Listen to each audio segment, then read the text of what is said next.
Чтобы их уничтожить, требуется до 7 бомб.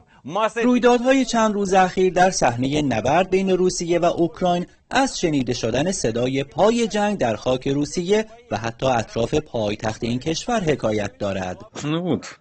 بامداد جمعه صدای انفجاری مهیب در منطقه کالومنا واقع در حدود 120 کیلومتری جنوب مسکو خواب را از چشم ساکنان رو بود. انفجاری که گفته شد ناشی از هدف قرار گرفتن یک پهپاد مهاجم اوکراینی در آسمان منطقه بوده و تلفات جانی نداشته است. چند روز پیش نیز در همین منطقه یک پهپاد دیگر اوکراین هدف سامانه‌های پدافندی قرار گرفت و سرنگون شد.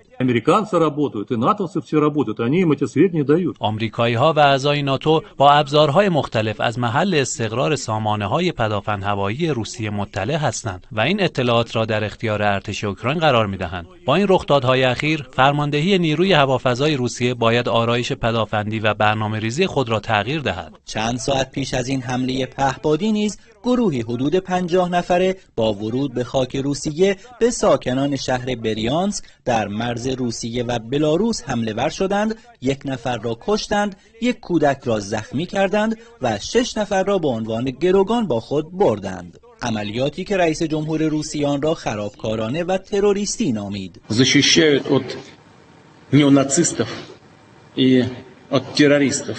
نئونازی ها و تروریست ها به یک منطقه غیر نظامی حمله کردند، اما نخواهند توانست اراده ما را سست کنند و ما بر آنها پیروز می شویم.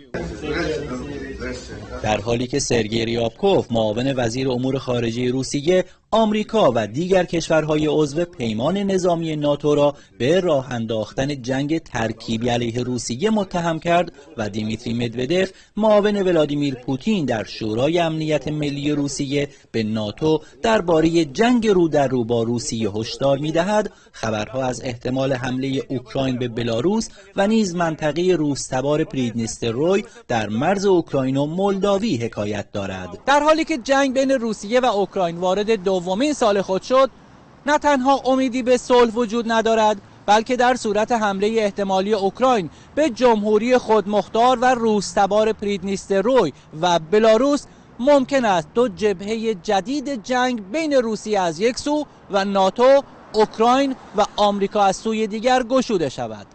سید علی دارابی، خبرگزاری صدا و سیما، مسکو.